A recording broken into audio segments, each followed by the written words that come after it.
থাপ্পড় খেয়েও স্মরণের মাঝে কোনো হেলদোল পাওয়া গেল না, কোনো প্রকার অপমান লজ্জা লক্ষ্য করা গেল না। স্মরণ থাপ্পড় খেয়েও আগের সুরেই বলল, ফার্স্ট টাইম কোনো মেয়ের হাতে আদর মাখানো থাপ্পড় খেয়ে দারুণ লাগছে। পূর্ণতা স্মরণের নির্লজ্জ মার্কা মুখের দিকে চেয়ে বলল, আপনার লজ্জা নেই? জনসম্মুখে একটা মেয়ের সাথে থাপ্পড় খেয়ে দাঁত কেলিয়ে হাসছেন কিভাবে? প্রেমে পড়লে মানুষ সব কিছুর ঊর্ধ্বে চলে যায়, আমি তো তার থেকেও বড়টাই ফেসেছি। মানে? কপাল কুঁচকে বলল পূর্ণতা। স্মরণ বলল, ভালোবাসায় ফেসেছি। পূর্ণতা বলল, আমি অন্য কাউকে ভালোবাসি নিজের জীবনের থেকেও বেশি। এসব জানা সত্ত্বেও স্মরণ থাপ্পড় দেওয়া গালে আঙুলের স্পর্শ করে বলল, মেয়েদের হাত শুনেছি তুলোর মতো নরম তুলতুলে হয়, তোমার হাত মনে হচ্ছে পাথরের মতো শক্ত। লেগেছে ভালোই।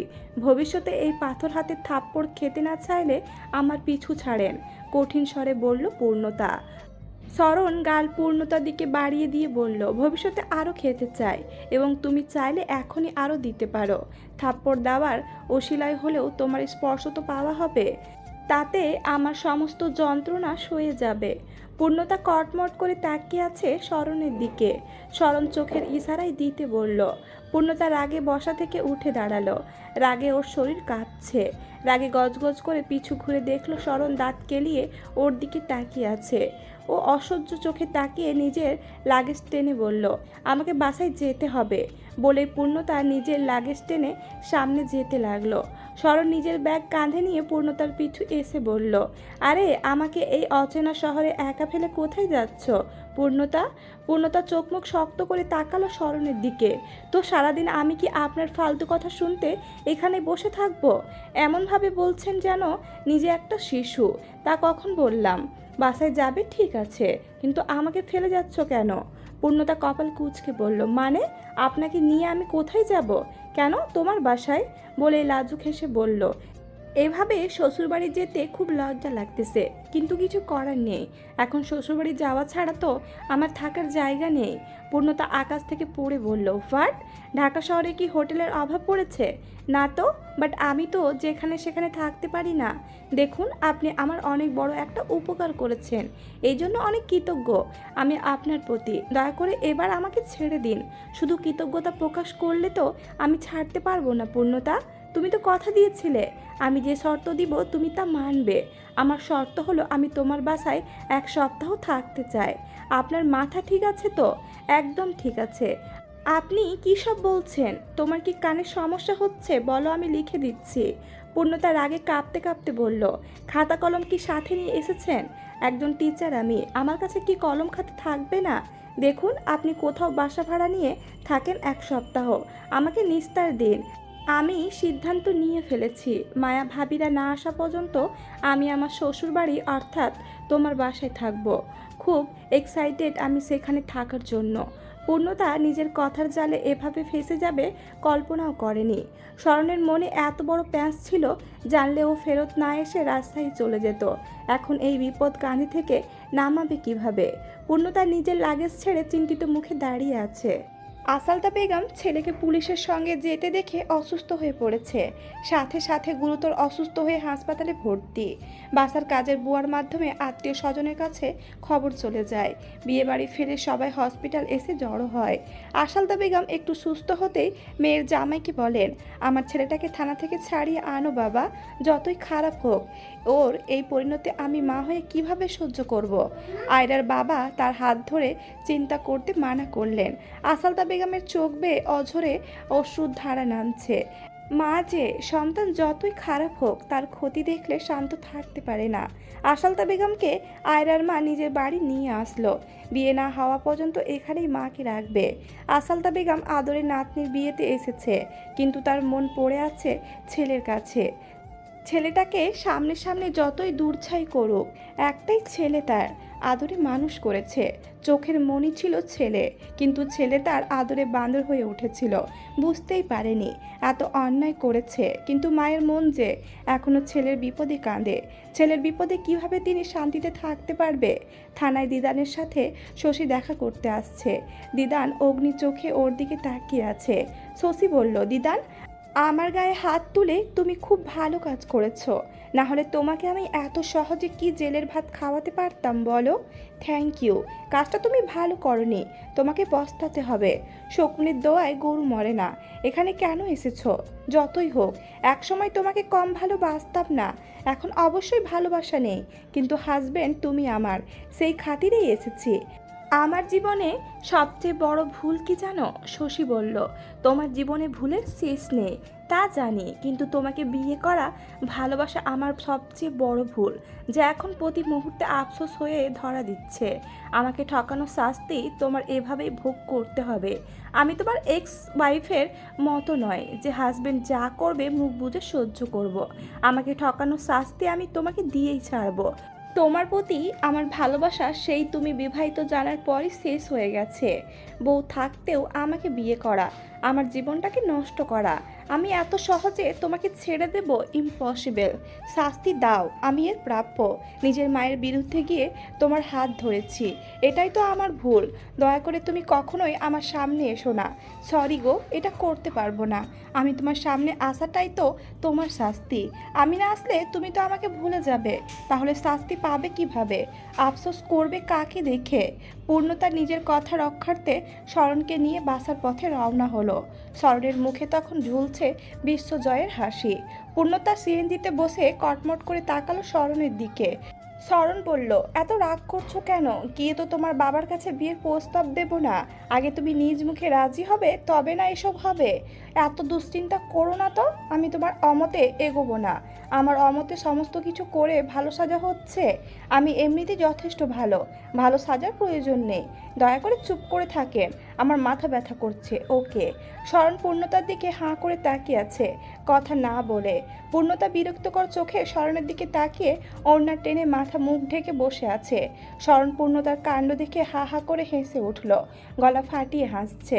পূর্ণতার আগে কাঁপতে লাগলো।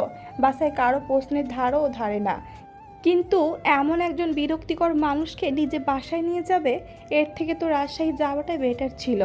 শরণ দাঁড়িয়ে আছে পূর্ণতাদের বাসার সামনে। পূর্ণতা বাসায় গিয়ে কি বলবে সেটাই ভাবছে। এভাবে ঘাড়ে চেপে বাসা অবধি চলে আসবে এমন বদমাইশ একটুও ভাবেনি। শ্বশুরবাড়ির সামনে আর কত সময় দাঁড়িয়ে থাকবো? ভেতরে চলো। পূর্ণতা জ্বলন্ত দৃষ্টি নিক্ষেপ করলো শরণের দিকে। শরণ বলল, কি হলো? বাসার সামনে থেকে তাড়িয়ে দেবার ইচ্ছা আছে নাকি?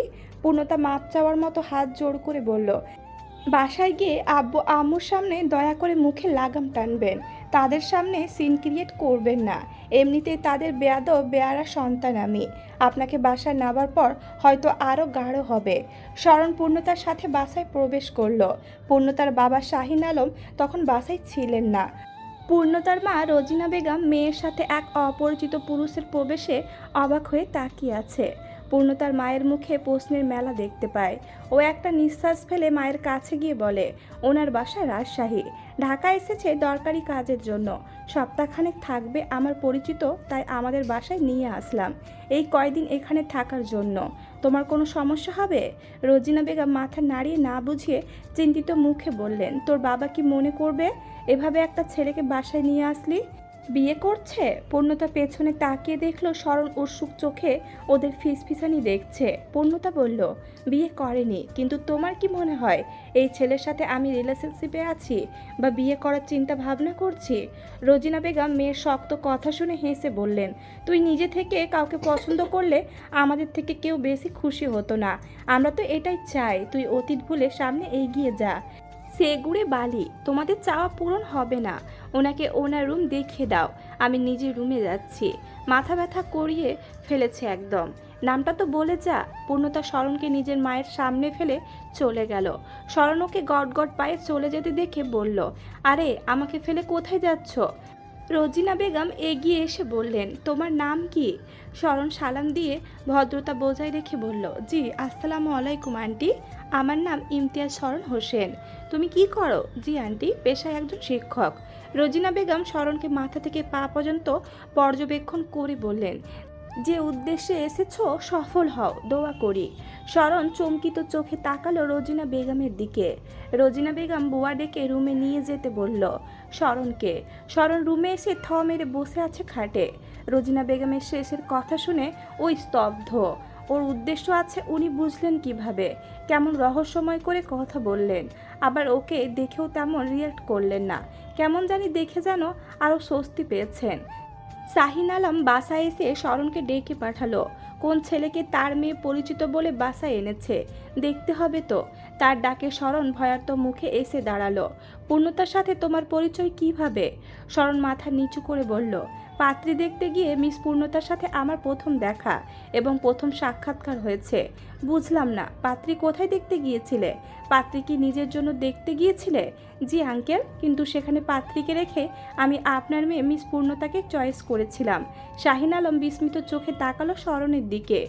কেমন নির্ভয়ে বলে দিল, একটুও ভয় পাচ্ছে না। তিনি হতচকিত কণ্ঠে বললেন, আমার সামনে দাঁড়িয়ে আকপটে কথাটা বললে একটু ভয় করছে না? শরণ বলল, সরি আঙ্কেল, আমাকে বেয়াদব ছেলে ভাববেন না। সত্যি কথা বলাতে আমি সত্যি কথা বলতে পছন্দ করি। আঙ্কেল চাইলেই আমি হাজারটা বানোয়াটি কথা আপনাকে বলতে পারতাম, কিন্তু ইচ্ছে করলো না। মিথ্যা বলার চেয়ে সত্য বলে একটু রাগের সম্মুখীন হওয়াটাই ভালো। তুমি যথেষ্ট সাহসী এবং বুদ্ধিমান। সাহসী না হলে কি আপনার ঘাড়তারা মেয়েকে রাজি করিয়ে বাসায় আসতে পারতাম? আপনার মেয়ে যে ধানি লঙ্কা, তার সামনে সাহসী হতেই হবে। এসব জানার পর আমি যদি তোমাকে বাসা থেকে বের করে দিই, তোমার ভয় করছে না? আপনি বের করে দিলে কথা বলতে ডাকতেন না। বাসায় ফিরে এক অপরিচিত ছেলে বাসায় এসেছে শুনলে তখনই ঘাট ধরে বের করে দিতেন, এতটা সময় নিতেন না। Very smart. শাহিন আলম চলে গেলেন। শরণ সোফায় বসতেই পূর্ণতা এগিয়ে এসে বলল, বাবার সাথে কি কথা বললেন? জামাই শ্বশুরের পার্সোনাল কথা শুনে তোমার কাজ নেই। পূর্ণতার আগে কটমট করে বলল, লিমিটের মধ্যে থাকবেন। বাইরে গেলে কি বিয়ে করবে নাকি? কখনোই না। তোমার পরিবারটা দারুণ, সবাইকে মানাতে আমার প্যারা নিতে হবে না। শুধু তুমিই জটিল। তোমাকে রাজি করাতে আমার রফা দফা হয়ে যাবে। বুঝতে পারছি আপনার চালাকি আমি বুঝি না ভেবেছেন, তাই না? আপনি কি জন্য এখানে এসেছেন আমি খুব ভালো করেই জানি, কিন্তু যতই ওভার কনফিডেন্স হন না কেন, ফলাফল শূন্যই থাকবে। এসেছি সেই কখন, খিদে তো পেয়েছে, কিছু খেতে দাও। পারবো না। একজন ক্ষুধার্ত মানুষকে না খাইয়ে শাস্তি দিও না। তুমি এতটা নিষ্ঠুর নও। পূর্ণতা একাই খাবার টেবিলে এসে বসতে দেখে রোজিনা বেগম বললেন, একা আসলি, শরণকে ডাকলি না? পূর্ণতা উত্তর না দিয়ে প্লেটে খাবার বেড়ে খেতে লাগলো। তিনি আবার বললেন, তুই কি রাজশাহী গিয়েছিলি? কেন? গেলে খুশি হবে নাকি না গেলে? বিয়ে শেষ না করেই চলে এলি, কোনো সমস্যা হয়েছে কি? কি সমস্যা হবে? কোনো সমস্যা হয়নি। তাহলে বিয়ে শেষ না করে চলে এলি কেন? আমি যদি যেতাম তাহলেই না শেষ করে আসবো। আমি তো রাজশাহী যাইনি। তাহলে এই কদিন কোথায় ছিলি? তোর বাবার সাথে জেদ করে তখন তো চলে গিয়েছিলি। পূর্ণতা বলল, মানুষকে অপমান করা একটা ধারা হয়ে গেছে তোমাদের কাছে। নিজেদের ভুল সবসময় অন্যের ওপর দোষ চাপানোর স্বভাব বাদ দাও। শরণ আর শাহিন আলম একসাথে খাবার টেবিলে এসে বসতে পূর্ণতা বিস্মিত চোখে তাকালো দুইজনের দিকে। পূর্ণতা বিড়বিড় করলো, এসে সবাইকে বশ করে ফেলেছে বদমাহিসটা। শরণ চেয়ার টেনে বসে পড়ল। আঙ্কেল আন্টি, আপনাদের দেখে মনেই হয়নি আজকে আমাদের পরিচয় হয়েছে, যেন কত দিনের পরিচয় আমাদের, তাই না? রোজিনা বেগম বললেন, ঠিকই বলেছ। পূর্ণতা আধ খাওয়া করেই উঠে দাঁড়ালো। এদের আদিক্ষেতা জাস্ট অসহ্য লাগছে ওর কাছে। শরীর জ্বলে উঠছে শরণের প্রতি বাবা মায়ের আহ্লাদ দেখে। পূর্ণতা ফ্রেশ হয়ে খাবার খেয়ে নিজের রুমে গিয়ে ঘুমিয়ে পড়েছিল। ও জানেই না শরণকে কোন রুমে থাকতে দিয়েছে, জানার প্রয়োজনে বোধ করেনি। শরণের ওপর প্রচুর রাগ ওর, কিন্তু কথা দিয়ে ফেঁসে গেছে, তাই রাগ ঝাড়তেও পারছে না। কত বড় সাহস ওকে শর্ত দিয়ে বাসায় এসে ওকে জ্বালায়। ও ঘুম থেকে উঠে একটা রুমে যায়, এটা হচ্ছে প্রভাতের রুম। মাত্র 3 মাস এই রুমে ছিল প্রভাত। পূর্ণতা রুমে ঢুকে দেখে শরণ ঘুমিয়ে আছে। ওর মাথায় রক্ত উঠে যায়। ও চিৎকার করে বাসা মাথায় তুলে নেয়। ঘুমন্ত শরণ পূর্ণতার চিৎকার চেঁচামেচি শুনে ধরফড়িয়ে উঠে বসে। ঘুম ঘুম চোখে কি হয়েছে বোঝার চেষ্টা করতে লাগে। পূর্ণতার চিৎকারে রুম চেঞ্জ করতে হলো শরণকে। শরণ পূর্ণতার সামনে দিয়ে রুম থেকে বেরিয়ে যাবার সময় ফিসফিসিয়ে বলল, ইস, এমন সেন্সিটিভ যদি আমায় নিয়ে হতো। আফসোস, সব আবেগ অনুভূতি তো এক জায়গায় সীমাবদ্ধ করে রেখেছ। আমি কি বানের জলে ভেসে এসেছি? পূর্ণতা কটমট করে তাকায়। সরল রুম থেকে বেরিয়ে যেতে পূর্ণতা ওর মায়ের সামনে গিয়ে দাঁড়ালো। রাগে কণ্ঠে বলল, ওনাকে এই রুমে থাকতে দিয়েছো কেন? বাসায় কি রুমের অভাব পড়েছে? রোজিনা বেগম থতমত খেয়ে গেলেন। পূর্ণতা এত রাগ করবে তিনি বুঝতে পারেন নাই। রোজিনা বেগম বললেন, এত রাগ করছিস কেন? রাগ করবো না বলছো? দেখো, আমি তেমন কিছু ভেবে থাকতে দিইনি। এই রুমটা পরিষ্কার ছিল তাই এখানে থাকার কথা বলেছি। কয়েকদিনের তো ব্যাপার, তাই আর কি। তুই এত রাগ করবি জানলে দিতাম না। পূর্ণতা রাগে কটমট করে চলে গেল। সরণ ছাদে দাঁড়িয়ে আছে। ওর চোখের সামনে একটা দোলনা দোল খাচ্ছে, কিন্তু বসার অনুমতি নেই। কাজের বুয়ার থেকে সতর্কতা বাণী পেয়েছে, এই দোলনায় নাকি পূর্ণতা কাউকে বসার অনুমতি দেয় না। সরণ দোলনার দিকে তাকিয়ে মুচকি হাসলো। দোলনার দিকে তাকিয়ে সরণ বিড়বিড় করলো, এই দোলনার মতো আমিও তোমার জীবনের একটা অংশ হতে চাই পূর্ণতা। আমাকে এই দোলনার মতো রাখবে, কাউকে ছুতে দেবে না। মেজাজ গরম হয়েছিল পূর্ণতার। ছাদে এসে একটু মনটা ভালো করতে চাইছিল, কিন্তু ছাদে এসেও শান্তি নেই। ও দেখতে পেল আগে থেকে সরণ ছাদে দাঁড়িয়ে একাই পাগলের মতো বিড়বিড় করে কি যেন বলছে। ও কপাল কুঁচকে এগিয়ে গেল সরণের দিকে নিঃশব্দ পায়ে। তারপর কর্কশ কণ্ঠে বলল, আপনি এখানে কি করছেন? চমকে উঠল সরণ। ঘাড় ফিরিয়ে তাকাতেই দেখতে পেল পূর্ণতা কপাল কুঁচকে তাকিয়ে আছে। চোখে মুখে রাগ উপচে পড়ছে যেন। সরণ পিছু ঘুরে ছাদের দেওয়ালে হেলান দিয়ে সরাসরি তাকালো পূর্ণতার দিকে। তারপর বলল, তোমার অপেক্ষাতেই ছিলাম। এত লেট করলে যে? পূর্ণতার কুঁচকে রাখা ভুরুজোড়া আরও বেশি কুঁচকে গেল। ও বিমূঢ় কণ্ঠে বলল, হোয়াট? সরণ ঠোঁটের কোণে হাসি এনে বলল, মানে তোমার সাথে একটু এই খোলা ছাদে বসে গল্প করতে ইচ্ছে করছিল। আপনি ভাবছেন আমি আপনার সাথে গল্প করব? তাচ্ছিল্য কণ্ঠে বলল পূর্ণতা। সরণ বলল, না, করার কি আছে? আমি তো আর তোমার সাথে প্রেম করার জন্য বসে নেই যে তুমি না করবে। পূর্ণতা সরণের দিকে বিরক্তিকর দৃষ্টি নিক্ষেপ করে দোলনায় গিয়ে বসল। সরণ কয়েক কদম এগিয়ে দোলনার কাছাকাছি এসে দাঁড়িয়েছে। এতপর বলল, শুনলাম তুমি নাকি এই দোলনায় কাউকে বসতে দাও না। পূর্ণতা উত্তর দিল না, নিজের মতো দোলনায় বসে দোল খেতে লাগলো। সরণ উত্তর না পেয়ে গালে হাত দিয়ে পূর্ণতার দিকে তাকিয়ে আছে। পূর্ণতা বিরক্তি নিয়ে বলল, অসভ্যের মতো তাকিয়ে আছেন কেন? সরণ পূর্ণতার কথায় থতমত খেয়ে সোজা হয়ে দাঁড়ালো। তারপর বলল, কি করব, তুমি তো কথা বলছো না, তাই তাকিয়ে থাকা ছাড়া কাজ পাচ্ছি না। পূর্ণতা জ্বলন্ত দৃষ্টি নিক্ষেপ করলো সরণের দিকে। এতপর রাগান্বিত স্বরে বলল, বলুন কি বলবেন? সরণ পূর্ণতার কথায় হো হো করে হেসে উঠল। পূর্ণতা কটমট করে তাকিয়ে আছে ওর বেয়াদবের মতো হাসতে দেখে। কি আর বলবো, আমার কথা তো সব উদ্ভট তোমার ভাষ্য মতে। শুনলে তুমি সেই মেজাজ গরম করে চিৎকার চেঁচামেচি করবে। তাহলে এখানে থেকে যান, আমাকে একটু শান্তিতে থাকতে দিন। সরণ পূর্ণতার দিকে 2 সেকেন্ড চেয়ে থেকে ওকে বলে চলে গেল। পূর্ণতা চোখ বন্ধ করে শান্তির নিঃশ্বাস ফেলল। সরণ চলে যাওয়ার পর কিছুটা শান্তি অনুভব করছিল, কিন্তু হঠাৎ মনে হলো ওর সামনে কেউ দাঁড়িয়ে আছে। ও চোখ মেলেই দেখলো সরণ দাঁত কেলিয়ে হাসছে। পূর্ণতা রাগে বসা থেকে দাঁড়িয়ে বলল, আপনি জাননি? চলে যাচ্ছিলাম, ভাবলাম একটা কথা বলেই যাই, না বলে শান্তি পাচ্ছিলাম না। এত সুন্দর রোম্যান্টিক একটা ওয়েদার, চারিদিক থেকে ঝড়ের মতো হাওয়া আসছে, বাতাসে তোমার খোলা চুল উঠছে। পূর্ণতা চুলে হাত দিয়ে বলল, আমার চুল বাঁধা, চোখ গেছে নাকি?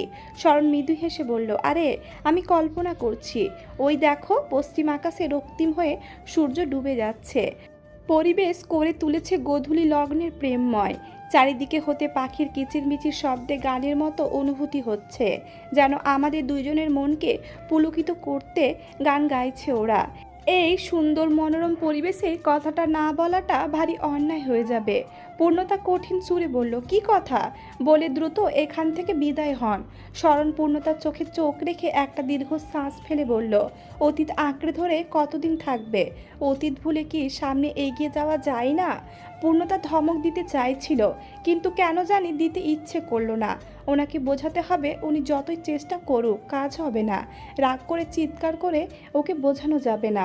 পূর্ণতা দোলনায় ফের বসলো, তারপর বলল, অতীত কিভাবে ভুলে যাব বলতে পারেন? অতীত তো জীবনের অংশ, জীবনের প্রথম ধাপ, যা আমরা না চাইতেও ফেলে আসি। অতীত ভুলে কেউ থাকতে পারবে না।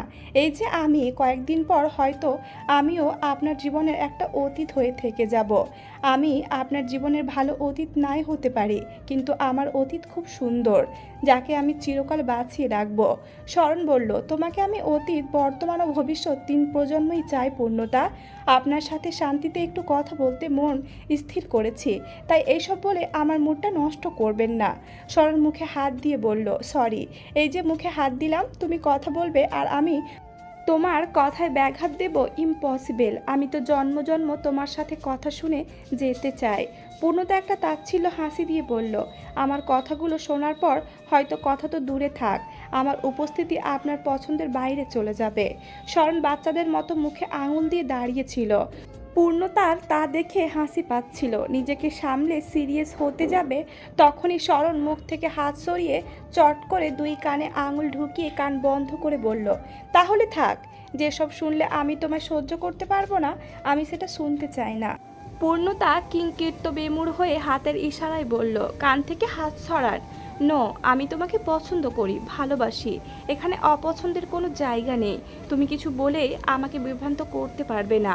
আমি সেই সুযোগ তোমায় দিতে পারবো না পূর্ণতা। I really love you. ভালো না বাসো, আমার অনুভূতিকে নষ্ট করো না। মাথা মোটা হাদারাম একটা। রাগে পূর্ণতার মুখশ্রী রক্তিম হয়ে উঠল। শরণ কানে আঙুল ধরেই নিচে চলে গেল। পূর্ণতা ওর যাওয়ার দিকে চেয়ে আছে বোকা হয়ে। এটা কি পাগল নাকি? অসহ্য করে ফেললো আমায়। পূর্ণতার মেজাজটাই নষ্ট হয়ে গেল। শরণের এমন আচরণে বাকরুদ্ধ হয়ে বসে রইল। তারপর নিজেও গটগট করে নিচে চলে এলো। মুডটাই নষ্ট করে দিয়েছে এই লোকটা। আজ তো একটা পাগল। পূর্ণতা বসে আছে রেস্টুরেন্টে। অনেক দিন পর সব ফ্রেন্ডরা একসাথে হয়েছে। মায়াবাদে সবাই একসাথে হয়েছে। পূর্ণতা চশমা পরে এসেছে, তাই নিয়ে ওরা ওকে নিয়ে হাসি তামাশা করছে। পূর্ণতা ওদের কথায় চশমা খুলে ব্যাগে ঢুকিয়ে বলল, এটা পরে আসা উচিত হয়নি। দিঘি ওর বাহুতে ধাক্কা দিয়ে বলল, তোকে চশমায় কিন্তু সেই লাগছিল পূর্ণ। পূর্ণতা পাল্টা জবাব দিতে যাবে, খেয়াল করে শরণ এক কোণে বসে ওর ওপর নজর রাখছে। শরণকে দেখে পূর্ণতার মেজাজ গরম হয়ে যায়, চোখ দুটো ওর বড় বড় হয়ে যায়। উনি এখানে কি করছে? রাগে পূর্ণতার শরীর কাঁপছে, চোখ মুখ শক্ত করে ওর দিকে বাঁকা চোখে তাকিয়ে আছে। শরণ পূর্ণতার দিকে দেখে চোখ ঘুরিয়ে অন্যদিকে তাকায়, এমন ভান করে যেন পূর্ণতাকে দেখেইনি। পূর্ণতা জ্বলন্ত দৃষ্টি নিক্ষেপ করে ভাবছে, উনি আমায় ফলো করছে? এত বড় স্পর্ধা ওনার! রাসেল পূর্ণতার দিকে চেয়ে বলল, কি হলো, রাগে ফুসফুস করছিস কেন? পূর্ণতা দৃষ্টি সরিয়ে কিছু না বলল। তুই মায়ের বাসায় গেছিলি, আমার বাসায় গেলি না? অভিমানী কণ্ঠে বলল দিঘি। অনেক কাহিনী করে গিয়েছিলাম, যাবার পরও কাহিনী কম হয়নি। যেভাবে যাস গিয়েছিলি তো। আমাদের বাসায় কবে যাবি বল? পূর্ণতা বলল, তাড়াতাড়ি বিয়ে করে নে, যাবনি। পূর্ণতার কথায় হাসি রোল পড়ে গেল সবার মধ্যে। সবাই হাসি তামাশা করতে লাগলো। পূর্ণতাও হাসছে, ভুলেই গেল শরণের ওপর নজরদারি করছে। ঋতু খেয়াল করলো পাশের টেবিল থেকে শরণকে উকিঝুঁকি মারতে। ঋতু ফিস করে সবাইকে বলল, ওই ছেলেটা আমাদের টেবিলের দিকে তাকিয়ে আছে, মনে হয় কাউকে পছন্দ করেছে। পূর্ণতা চমকে উঠল। শরণের কথা বলতে গিয়েও বলা হয়নি ওদের, এখন বললে হিতের বিপরীত হবে, তাই পূর্ণতা দাঁতে দাঁত চেপে সহ্য করলো। কিন্তু বাসায় গিয়ে ওর শোধ পূর্ণতা তুলবে। চোখ পাকিয়ে তাকালো শরণের দিকে। শরণ নিজেও থতমত খেয়ে গেল পূর্ণতাকে রেগে আগুন হতে দেখে। বাসায় ফিরে পূর্ণতা রেগে শরণের অপেক্ষা করতে লাগলো। আজকে বাসায় ফিরুক, তারপর মজা বোঝাবো, ওকে ফলো করার হিসেব নিবে। পূর্ণতা রেগে রুমে পায়চারি করছে। অদ্ভুত, আসছে না কেন? ভয়ে পালিয়ে গেল নাকি? উফ, বাঁচা গেল। পূর্ণতা খাটের কোনায় পা ঝুলিয়ে বসতে বাইরে শরণকে দেখলো নিজের রুমে যাচ্ছে। পূর্ণতা দাঁড়িয়ে পড়ল, দ্রুত এগিয়ে এসে বলল, দাঁড়ান। শরণ হাসি মুখে দাঁড়িয়ে পড়ল। পিছু ঘুরে পূর্ণতার চোখে চোখ মিলিয়ে বলল, বলো। পূর্ণতার আগে কটমট করে বলল, আপনি আমার পিছু নিয়েছিলেন কেন? শরণ চরম অবাক হবার ভান করে বলল, আমি তোমার পিছু নিলাম কখন? পূর্ণতার আগে ফেটে পড়ল শরণের অস্বীকার দেখে। কি সুন্দর অবলীলায় অস্বীকার করছে।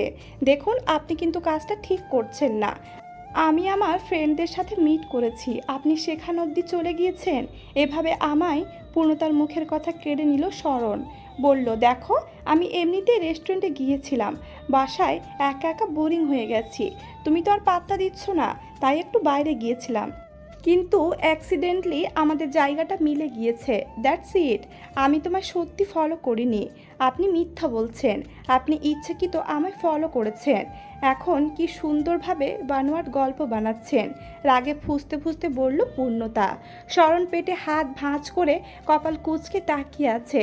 আজকে ও সত্যি পূর্ণতাকে ফলো করেনি, কিন্তু ফলো না করেও দেখা পেয়ে নজরেই রেখেছে। এদিকে পূর্ণতা ওর সত্যি কথা বিলিভ করছে না, তাই ও স্থির হয়ে পূর্ণতার রাগ হজম করলো। পূর্ণতা রেগে আরও কয়েকটা কড়া কথা শুনিয়ে দিল। পূর্ণতার কথা শেষ করে চলে যেতে দেখে পেছনে ডেকে বলল, পূর্ণতা, নেক্সট টাইম থেকে আমি তোমায় 1 সেকেন্ডের জন্য নজরের বাইরে রাখবো না। পূর্ণতা রেগে তাকালো শরণের দিকে। শরণ পূর্ণতার রাগি চোখে তাকিয়ে বলল, তোমাকে রাগলে সুন্দর লাগে না বেশি, কিন্তু আমি তো তোমায় ভালোবাসি, তাই রাগটাকে আপন করার চেষ্টা করতে হবে। বলেই শরণ হেঁটে চলে গেল। পূর্ণতা ডিনারের সময় নিচে নেমে দেখলো শাহিন আলম ও শরণ কি নিয়ে যেন খুব হাসি তামাশা করছে। পূর্ণতার সামনে পা বাড়ালো না, ও নিশ্চুপ দাঁড়িয়ে দুইজনকে দেখছে। ওর মনে সন্দেহের দানা বাড়তে লাগলো।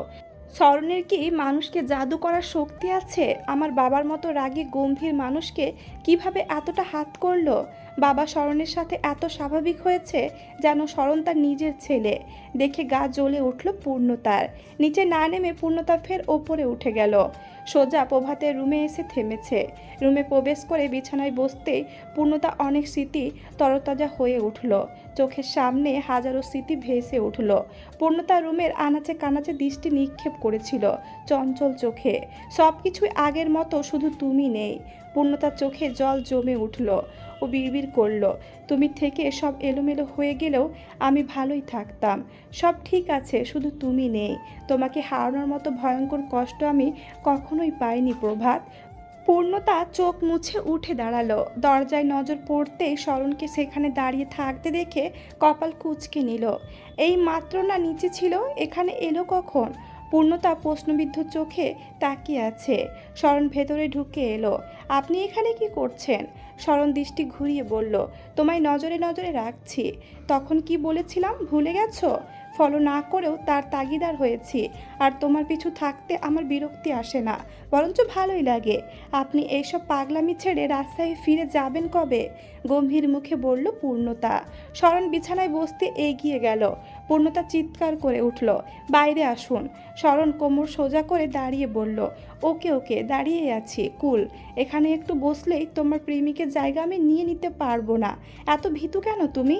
পূর্ণতা শান্ত হয়ে বলল, আমি চাই না তার জিনিস আপনি স্পর্শ করুন। আচ্ছা, করলাম না, গা ঝাড়া দিয়ে বলল। পূর্ণতা বাঁকা চোখে শরণের দিকে তাকিয়ে বলল, এখান থেকে যান। আপনার জন্য কি আমি নিজের বাসায়ও 2 মিনিট শান্তিতে থাকতে পারবো না? তুমি এখানে এসে শান্তি কোথায় পাচ্ছ? কেউ শান্তিতে চোখের জল ফেলে?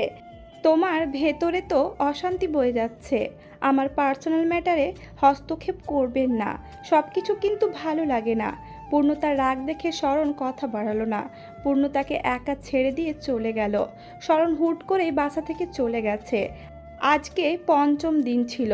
শরণের নাম্বারটাও পূর্ণতাদের বাসার কেউ জানে না। পূর্ণতার বাবা মা শরণের চিন্তায় খাবার গিলছে না। পূর্ণতার সোফায় পায়ের ওপর পা তুলে শান্তিতে বসে আছে। তার মানে আপদ বিদেয় হয়েছে। শান্তির একটা নিঃশ্বাস নিল পূর্ণতা। সারাদিন পেরিয়ে রাত নেমেছে ধরণীর বুকে। রোজিনা বেগম শরণের রুমে গিয়ে দেখলো শরণের প্রয়োজনীয় সব কিছু ফেলে গিয়েছে। সেই সব দেখে তিনি আরও বেশি দুশ্চিন্তা করতে লাগলো। তার দুশ্চিন্তা দেখে পূর্ণতা বাঁকা চোখে মায়ের দিকে তাকিয়ে আছে। মায়ের থেকে মাসির দরদ বেশি দেখছি। রোজিনা বেগম সোফায় স্বামীর পাশে বসে বললেন, ছেলেটা এভাবে না বলে হুট করে কোথায় চলে গেল? আমার তো খুব টেনশন হচ্ছে। কোনো বিপদ হলো না তো? শাহিন আলম বললেন, নাম্বারটাও নেওয়া হয়নি, যে একটু কল করে খোঁজ নিব। এতদিন ছেলেটা বাসাই থেকে চলে গেল, নাম্বারটাও নেওয়া হয়নি। তার কণ্ঠে তীব্র আক্ষেপ, যেন নাম্বার না নিতে পেরে বড় অন্যায় করে ফেলেছে। পূর্ণতা অনেক দিন পর একটু শান্তি পাচ্ছে, নিজের বাসায় একটু শান্তির নিঃশ্বাস ফেলতে পারছে। ও কিচেন থেকে একটা শসা ধুয়ে নিয়ে এলো, এরপর সোফায় বসে টিভি ছেড়ে দিল। তারপর মায়ের দিকে বিরক্তিকর দৃষ্টি নিক্ষেপ করে বলল, এত টেনশন করবার কি আছে? হয়তো নিজের বাসায় ফিরে গেছে। তোমরা তো যাকে পাও মাথায় তুলে নাচতে শুরু করে দাও, কিন্তু সে তার রূপ দেখিয়ে চলে গেছে। এবার অন্তত মানুষ চিনতে শেখো। রোজিনা বেগম চিন্তিত পূর্ণতার দিকে তাকিয়ে বললেন, ছেলেটা তো রুমে নিজের সব কিছু ফেলে গেছে, এভাবে কি কেউ চলে যায়? ছেলেটার কোনো বিপদ আপদ হলো নাকি? আমার খুব ভয় লাগছে। শাহিন আলম বললেন, এখন কি করব? পুলিশের কাছে যাব নাকি? বাবা মায়ের আলোচনা শুনে পূর্ণতা স্তম্ভিত। ওদের মাথা কি একেবারে গেছে? ওই লোকটার জন্য থানায় যাবে? পূর্ণতা বাবার দিকে চেয়ে বলল, সামান্য বিষয়টাকে এত জটিল কেন করছেন? এসব করার দরকার নেই। শাহিন আলম বললেন, করতে হবে, আমাদের বাড়িতে ছিল, আমাদের একটা দায়িত্ব আছে তো। এভাবে হাত পা গুটিয়ে বসে থাকতে পারি না। শরণ কোথায়, কেমন আছে জানতে হবে তো। তাই বলে থানায়? আমি নাম্বারের ব্যবস্থা করছি। দয়া করে আপনারা অতিরিক্ত দুশ্চিন্তা বাদ দিন। কোথাকার কে তার চিন্তায় মরে যাচ্ছে। অসহ্য চোখে পূর্ণতা বাবার দিক থেকে চোখ সরিয়ে উঠে দাঁড়ালো। একটু শান্তি নেই এই বাসায়। আপদ বিদেয় হয়েছে, এখন আবার ওকে তার খোঁজ নিতে হবে। হাই কপাল। পূর্ণতা রুমে এসে মায়ার নাম্বারে কল দিল। মায়া কল রিসিভ করছে না। দরকারে একটা কেউ পাওয়া যায় না। পূর্ণতা মায়ার হাজব্যান্ডকে কল করলো এবং তিনি দ্রুত কল রিসিভ করলো। তিনি মায়ার কাছে ফোন নিয়ে দিল। এখন পূর্ণতা নাম্বার চাইতে হাঁসফাঁস করছে। কি মনে করবে এভাবে নাম্বার চাইলে? বাবার বাড়াবাড়ি থামাতে তো নাম্বারের ব্যবস্থা করতেই হবে, নয়তো দেখা যাবে সত্যিই থানায় চলে যাবে। পূর্ণতা জানে শরণ ঠিক আছে, শুধু শুধু এইসব করে ঝামেলা বাড়ানোর কি দরকার। মায়ের কাছে পূর্ণতা যখন বলল, মিস্টার শরণের নাম্বারটা একটু দিবি? মায়া বলল, ওকে, আমি নাম্বার মেসেজ করে পাঠাচ্ছি। পূর্ণতা ভ্যাবাচাকা খেয়ে মেসেজের দিকে তাকিয়ে আছে। মায়া এত সহজেই নাম্বার দিয়ে দিবে ভাবেনি। ওকে কিছুই বলল না। অদ্ভুত। পূর্ণতা মায়ার বিহেভে কিছু থতমত খেয়ে গেল। যেন মায়া আগে থেকেই জানতো পূর্ণতা শরণের নাম্বার চাইবে। পূর্ণতা নাম্বার নিয়ে নিচে এসে দেখে শরণ সোফায় আরাম করে বসে আছে। শাহিন আলম তাকে এটা ওটা জিজ্ঞেস করছে। পূর্ণতা শরণকে দেখে তেড়ে এগিয়ে গেল। শাহিন আলম এবং রোজিনা বেগম মুখ লুকানোর চেষ্টা করছে।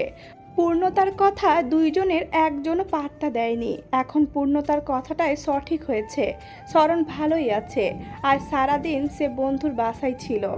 পূর্ণতাকে রেগে এগিয়ে আসতে দেখে শরণ কপাল কুঁচকে তাকিয়ে আছে।